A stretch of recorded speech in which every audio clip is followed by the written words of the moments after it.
Breaking news Telangana రాజకీయాల్లో ఫిరాయింపుల పర్వం ఇప్పుడు క్లైమాక్స్ కు చేరుకుంది. ఇప్పటికే 8 మంది ఎమ్మెల్యేలపై అనర్హత వేటుకు సంబంధించి స్పీకర్ గడ్డం ప్రసాద్ కుమార్ తన డెసిషన్ వెలువరించగా ఇప్పుడు అందరి కళ్ళు కడియం శ్రీహరి, దానం నాగేందర్ కు సంబంధించిన తీర్పుపైనే ఉన్నాయి.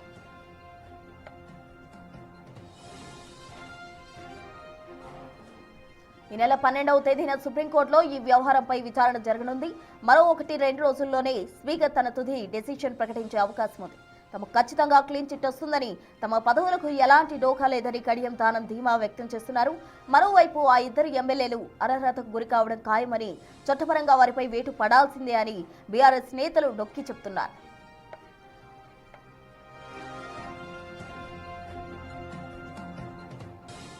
ఇప్పటికే కడియం దానం ఫిరాయింపు అంశంపై వాదనలు విన్న స్పీకర్ తన తీర్పు రిజర్వ్ చేశారు. 12వ తేదీలోపు ఉత్కంఠకు తెరపడనుంది. ఇప్పటికే 8 మందిపై డెసిషన్ తీసుకున్న స్పీకర్ ఇద్దరు నేతల విషయంలో ఎలాంటి నిర్ణయం తీసుకోబోతున్నారు, సుప్రీంకోర్టు విచారణ కంటే ముందే తీర్పు వెలువడుతుందా అనే అంశాలు ఇప్పుడు రాష్ట్ర రాజకీయాల్లో హాట్ టాపిక్ గా మారాయి.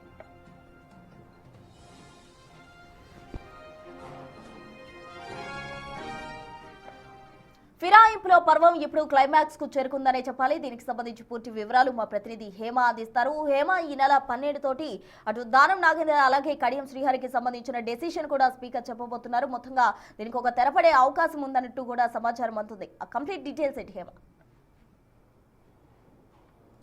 ఎస్ ప్రసన్న, ఇప్పటికే ఫిరాయింపుల కేసుకి సంబంధించి పెద్ద ఎత్తున ఉత్కంఠ నెలకొంది. ఎందుకంటే మొత్తం 10 మంది పార్టీ ఫిరాయింపుల ఆరోపణలు ఎదుర్కొంటే అందులో 8 మందికి ఇప్పటికే స్పీకర్ క్లీన్ చిట్ ఇచ్చారు. ఆ 8 మంది కూడా బీఆర్ఎస్ ఎమ్మెల్యేలుగానే కొనసాగుతారు అంటూ కూడా క్లీన్ చిట్ ఇచ్చినటువంటి పరిస్థితి. మరొక 2 ఎమ్మెల్యేలకు సంబంధించి ఇప్పటికే క్రాస్ ఎగ్జామినేషన్ కూడా జరిగింది. 3 దఫాలుగా దానం అదేవిధంగా కడియంని కూడా స్పీకర్ గడ్డం ప్రసాద్ క్రాస్ ఎగ్జామినేషన్ చేశారు. దానం నాగేందర్ని అయితే 4 సార్లు విచారించారు.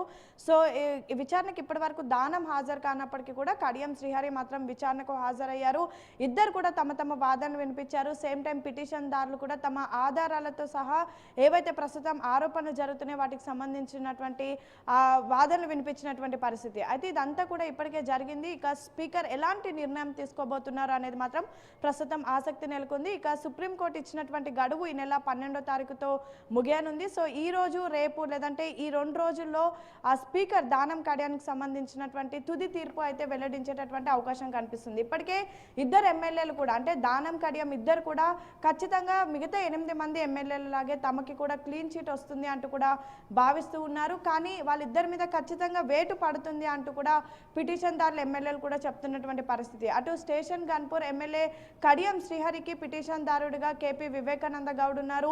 ఇద్దరు కూడా క్రాస్ ఎగ్జామినేషన్ లో పార్టిసిపేట్ చేశారు. అయితే కేపీ వివేకానంద గౌడ్ నేరుగా కడియం శ్రీహరి తన కూతురు కడియం కావ్య ఎన్నికల సమయంలో అంటే ఎంపీ ఎన్నికల సమయంలో పోటీ చేసినటువంటి సమయంలో ఏకంగా తన కూతురు కడియం కావ్య కోసం ఎన్నికల ప్రచారంలో తను తిరిగినటువంటి ఆ పూర్తి వీడియోస్ అదేవిధంగా ఫోటోస్ సేమ్ టైం కాంగ్రెస్ గుర్తుకు ఓటు వేయాలి అంటూ కూడా కడియం కోరినటువంటి ఫుటేజ్ అన్నిటిని కూడా ఆధారాలుగా పెట్టారు. ఇక అనంతరం కాంగ్రెస్ లో జరిగినటువంటి అనేక కార్యక్రమంలో అండ్ సేమ్ టైం ఇదే గాంధీ భవన్ లో జరిగినటువంటి కార్యక్రమానికి వచ్చినటువంటి ఫోటోస్ వీడియోస్ అన్నిటిని చూపిస్తూ కూడా తన వాదనలు వినిపించినటువంటి పరిస్థితి. అయితే కడియం శ్రీహరి మాత్రం తనను బీఆర్ఎస్ ఎమ్మెల్యేగానే గుర్తించాలని తన పైన వస్తున్నటువంటి ఆరోపణలు కొట్టివేయాలి అంటూ కూడా అఫిడవిట్ కూడా దాఖలు చేశారు. తన వివరణ కూడా ఇచ్చారు. అయినప్పటికీ కూడా ప్రస్తుతం తను ప్రతి నెల అసెంబ్లీ నుంచి జీతాలు తీసుకుంటున్నానని, ఆ జీతాలు కూడా బీఆర్ఎస్ నుంచే వస్తున్నాయని అండ్ సేమ్ టైం ఏదైతే తన జీతం నుంచి కట్ అవుతున్నటువంటి కాంట్రిబ్యూషన్ అమౌంట్ ఉంటుందో అది బీఆర్ఎస్ ఎల్పీకే వెళ్తుంది. కాబట్టి తనను బీఆర్ఎస్ ఎమ్మెల్యేగా గుర్తించాలి, టెక్నికల్గా అసెంబ్లీ సాక్షిగా తను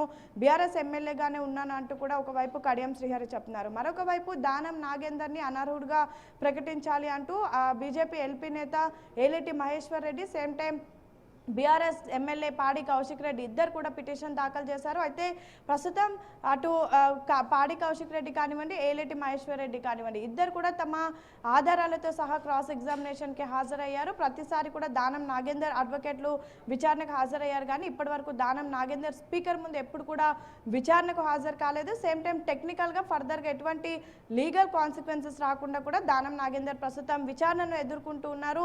ప్రధానంగా పాడి కౌశిక్ రెడ్డి పిటిషన్ దాఖలు చేసినటువంటి సమయానికి అంటే మార్చ్ 2024 నాటికి దానం నాగేందర్ బీఆర్ఎస్ ఎమ్మెల్యేగానే కొనసాగుతున్నాను అంటూ కూడా తన వివరణ ఇచ్చారు. అయితే మరొక వైపు దానం నాగేందర్ పైన మరొక పిటిషన్ దాఖలైంది. ఏలేటి మహేశ్వర్ రెడ్డి మాత్రం ఇటు దానం నాగేందర్ కాంగ్రెస్ పార్టీ నుంచి బీఫామ్ తీసుకొని ఎంపీ ఎన్నికల్లో పోటీ చేసిన తర్వాత దాఖలైనటువంటి పిటిషన్.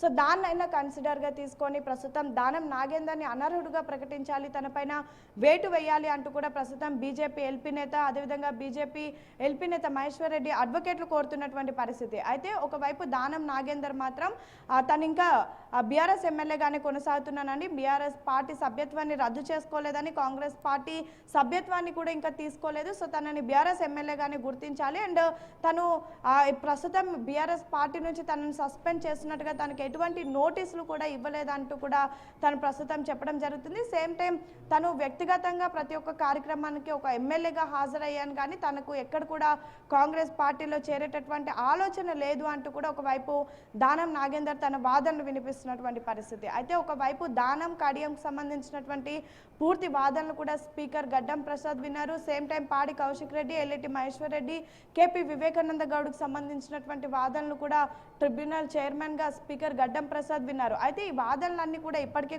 పూర్తయిపోయాయి. సో సుప్రీంకోర్టు కూడా ఇప్పటికే ఈ నెల 12వ తారీఖు వరకు కూడా గడువిచ్చింది. 12వ తారీఖు లోపు వీళ్ళిద్దరికి సంబంధించినటువంటి తుది నిర్ణయాన్ని ప్రకటించాలి అంటూ కూడా కోరారు. సో మరొక 2 రోజుల్లో వీళ్ళిద్దరిపైన కూడా స్పీకర్ నిర్ణయం ఇవ్వబోతున్నారు. ఆ నిర్ణయం ఎలా ఉండబోతోంది అనేది మాత్రం ప్రస్తుతం చాలా కీలక చర్చనీయాంశం అయినటువంటి అంశంగా మారింది. ఎందుకంటే ఒకవైపు వీళ్ళిద్దరికి కూడా క్లీన్ చీట్ వస్తుంది మిగతా ఎమ్మెల్యేలలాగా అంటూ కూడా ప్రస్తుతం ఇద్దరు ఎమ్మెల్యేలు ధీమా వ్యక్తం చేస్తున్నప్పటికీ ఈ పిటిషన్దారుల ఎమ్మెల్యేలు మాత్రం ఖచ్చితంగా వీళ్ళిద్దరిపైన వేటు పడుతుంది. అటు స్టేషన్ గన్పూర్కి, ఖైరతాబాద్కి మరొకసారి ఉప ఎన్నికలు రాబోతున్నాయి అంటూ కూడా చాలా కాన్ఫిడెంట్గా ధీమా వ్యక్తం చేస్తున్నారు. ఒకవేళ వేటు పడితే మాత్రం మొత్తం 6 ఏళ్ల పాటు కూడా ఇద్దరు ఎన్నికల్లో పోటీ చేసేందుకు కూడా వాళ్ళకు అవకాశం ఉండదు. సో వీటన్నిటిని దృష్టిలో పెట్టుకొని వీళ్ళు దానం కానీ కడియం కానీ చాలా టెక్నికల్గా చాలా ఫర్దర్గా ఎటువంటి లీగల్ కాన్సిక్వెన్సెస్ రాకుండా కూడా ముందుకు వెళ్తున్నారు. కానీ స్పీకర్ మాత్రం చాలా కీలకమైనటువంటి నిర్ణయం తీసుకోబోతున్నారు అనేది మాత్రం ప్రస్తుతం చాలా చర్చనీయాంశంగా మారింది. ఖచ్చితంగా ఇద్దరిలో ఎవరో ఒకరికైతే వేటు పడుతుంది. 99% దానంకి వేటు పడేటటువంటి అవకాశాలు కూడా కనిపిస్తున్నాయి అంటూ కూడా ఒక విధంగా బీఆర్ఎస్ అండ్ బీజేపీ పార్టీలో చర్చనీయాంశంగా మారింది ప్రస్తుతం. సో చూడాలి మరి స్పీకర్ ఎలాంటి నిర్ణయం తీసుకోబోతున్నారు, స్పీకర్ ఇచ్చేటటువంటి నిర్ణయానికి సుప్రీం ఏకీభవిస్తుందా లేదంటే ఫర్దర్గా సుప్రీం దీనిపైన ఎలాంటి వేరే ఏదైనా నిర్ణయం తీసుకోబోతున్నారా అనేది మాత్రం వేచి చూడాలి. సో ఫైనల్గా అయితే ఈరోజు ఆల్రెడీ 9వ తారీఖు 10, 11 ఈ 2 రోజుల్లో మాత్రం స్పీకర్ వీళ్ళిద్దరిపైన ఒక తుది నిర్ణయాన్ని అయితే ప్రకటించేటటువంటి అవకాశం కనిపిస్తుంది. Right, thank you Hema.